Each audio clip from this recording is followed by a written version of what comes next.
Добрый день, друзья и гости моего канала. Вы на канале «Сильнейшие заговоры предков». Для тех, кто на моем канале впервые, меня зовут Людмила. Большое спасибо, друзья, что вы со мной. Хочу поблагодарить вас за внимание ко мне, за ваши теплые комментарии. Они меня поддерживают и вдохновляют. Я чувствую вашу обратную связь и понимаю, что все время личное свое свободное я трачу не зря, что это вам нужно, и это очень важно для меня. Друзья, не забывайте ставить лайки, писать комментарии. Это очень важно для меня, чтобы продвигать мой канал. Сегодня вы узнаете, что надо сделать, чтобы не храпеть во сне. Некоторые люди храпят во сне. Очень часто это бывают люди зрелого возраста. Храп мешает и другим вашим близким, которые живут или находятся в вашей комнате. Сильный храп еще и очень опасный. Даю совет вам.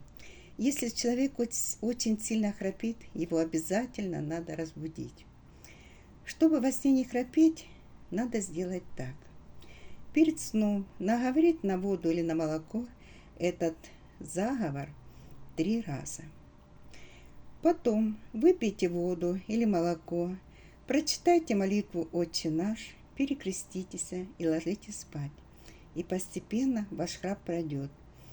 У некоторых людей проходит сразу, а у некоторых надо немного подождать, чтобы слова заговора закрепились к вам.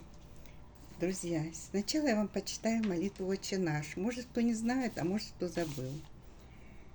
«Отче наш, ежеси на небесах, да светится имя Твое, да придет царствие Твое, да будет воля Твоя, яко на небеси и на земли. Хлеб нас насущий дашь нам днесь, и остави нам долги наши, яко же мы оставляем должникам нашим. И не веди нас во искушение, но избавь нас от лукавого, ибо Твое есть царство и сила Твоя». А сейчас я прочитаю вам заговор от храпа, который надо читать на воду или на молоко перед сном 3 раза. Рыба в воде не мается, зубами не кусается, челюстью не скрипит, ночами до днями не храпит. Как рыба молчит, так и раб имя молчит. Во имя Отца и Сына и Святого Духа, ныне и присно, во веки веков. Аминь. Друзья, вот такой заговор, чтобы не храпеть. На этом я прощаюсь с вами. Если вам было полезно мое видео, мой заговор, подписывайтесь на мой канал, ставьте лайки, пишите в комментариях, что вас интересует, какие темы. Друзья, вы должны обязательно верить в силу заговора, в силу духа, и у вас все обязательно получится.